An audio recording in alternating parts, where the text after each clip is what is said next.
এই যে আওয়ামী লীগ ছাত্রলীগ এরা যদি মারাও যায় মৃত্যুবরণ করে এদের যাতে জানাজা বর্ণনা হয়, এদের যাতে মাটি দাফন পর্যন্ত যাতে এদেরকে কোন কেউ না করে, এদের গোসল পর্যন্ত যেন না হয়, এদের লাশ তাই শকুনে খায়।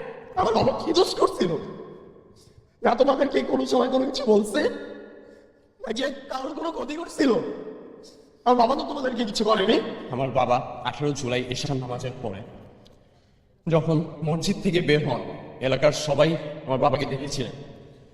সবাই বলতেছিলেন যে ছাত্রলীগ সৈন্যরা ঘিরে ধরে রেখেছিলেন যাতে আমার বাবা কোনোভাবে বের হতে না পারে। তো তাদের মধ্যে ছিল যে আমার বাবা হয়তো বা জামাতের কোনো বড় কোনো লিডার বা বড় কোনো পর্যায়ে আছে, হয়তো আমার বাবা এর সাথে জড়িত।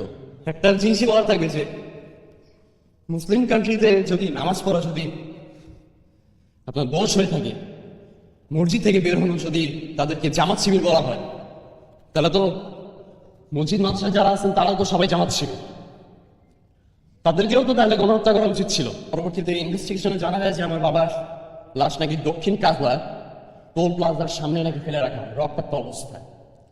ওখান থেকে নাকি চাপচাবাড়ি থানা নাকি তাদেরকে আমার বাবার লাশকে নাকি উদ্ধার করে শাহবাগ থানায় নাকি হস্তান্তর করে, এবং শাহবাগ থানা নাকি শাহবাগ থেকে আপনার ঢাকা মেডিকেলে হস্তান্তর করে।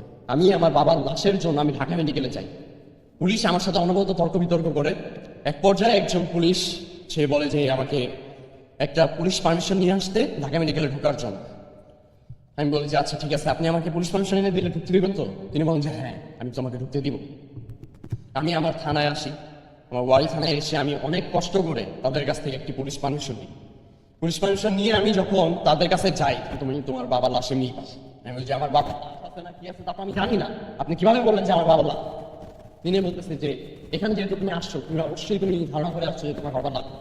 অবশ্যই না, আমার বাবা তো এখানে ট্রিটমেন্ট অবস্থাও থাকতে পারে, গুলিবিদ্ধও তো হতে পারে, আপনি কিভাবে বলেন এই কথা? যখন তার সাথে তর্ক বিতর্ক চলতেছে, এক পর্যায়ে তিনি আমার গায়ে হাত তুলেন।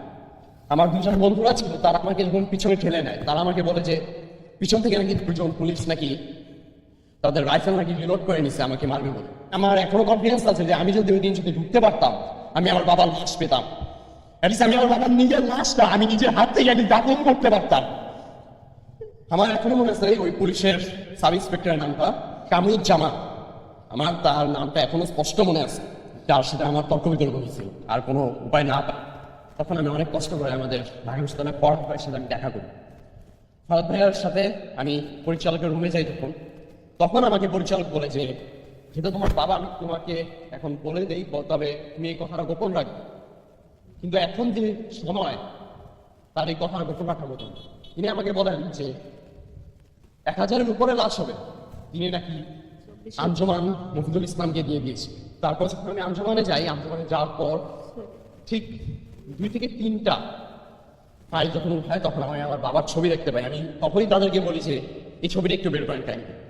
তারা যখন ছবি বের করে, আমি আমার বাবাকে স্পষ্টভাবে চিনতে পারি। ওইদিন আমার বাবা সাদা পায়জামা, সাদা পাঞ্জাবি, আমার এখনো মনে আছে এই পাঞ্জাবিটা। আমার বাবা আমার পাঞ্জাবি ধরে বলছিল যে তোমার পাঞ্জাবিটা তো অনেক সুন্দর, আমার কাছে ভালো লাগছে, আমি তোমার এই পাঞ্জাবিটা পরবো। আচ্ছা, আমার বাবা ওই পাঞ্জাবিটা পরে আমার বলছে যে আমি তখন আন্দোলনে বের হলাম। আমার বলছে যে বাবা যেখানে যাও সাবধানে দেখো, যদি কোনো ঝামেলা হয় আমাকে বলো। আমার বাবা কি দোষ করছিল? না তোমাদেরকে কোনো সময় কোনো কিছু বলছে নাকি কারোর কোনো ক্ষতি করছিল? আমার বাবা তো তোমাদেরকে কিছু করেনি, তোমরা আমাকে মারছো। আমার এখনো মনে আছে, আমি বাসা থেকে বের হওয়া মাত্র আমাকে নিয়ে যাওয়া হয়েছিল। নিয়ে গিয়ে আমার ছাত্রলীগের কিছু নেতা ছিলেন একজন, তিনি আমাকে ওয়ারিতে নিয়ে গিয়ে আমার র্যাঙ্কিং স্কেলের সামনে আমাকে ফেলে রেখে এসেছিলেন। আমার এখনো মনে আছে, আমাকে আধা ঘন্টা যাবত মারতেন, তারপর আমাকে ঠান্ডা করকরা ঠান্ডা মানে আমাকে খাওয়াতেন, এরপরে আবার মারতেন। মারতে মারতে আমি একটু অজ্ঞান হয়ে যাই। আপনার আগে যে সময় আমার বাবার সাথে আমার লাস্ট দেখা, তখন আমার বাবা আমার শরীরের দাগ দেখে আমার বাবা আমাকে জড়িয়ে ধরে কান্না করে ফেলছে যে বাবা তুমি কেন যাচ্ছ? আমি বলছি যে বাবা এটা সবার জন্য, আমি একজন ছাত্র, আমার কিছুদিন পর আমি ঢাকা বিশ্ববিদ্যালয়ে অ্যাডমিশন দিতে যাবো, আমি কোথার জন্য যদি পেরে যাই, শুধু আমার একার জন্য তো না, এমন হাজারো ছোট ছোট ভাইরা আছে যারা কিনা এটার জন্য আমার বেঁচে যাচ্ছে। তো আমি কেন চোখ থাকবো? আমি যদি এটার মধ্যে একজন হই, তাহলে ঠিক আছে, আমি একজন চরিত্র অবস্থা, আমি তোমার সাপোর্টে আছি। শুধুমাত্র এই কারণেই আমার বাবাকে আজ আমি দেখতে পারতেছি না। যদি কোরআন নিয়ে যদি কথা না হতো তাহলেই মনে হয় আমি আমার বাবাকে পেতাম। তবে হ্যাঁ, আমি একটা জিনিস নিয়ে অনেক প্রাউড ফিল করি যে আমার বাবা দেশের জন্য প্রাণ দিচ্ছেন, আমার ভাই আমার দেশের জন্য প্রাণ দিচ্ছেন, আমাদের ছোট ছোট আমাদের ভবিষ্যতের জন্য আমাদের প্রাণ দিচ্ছেন।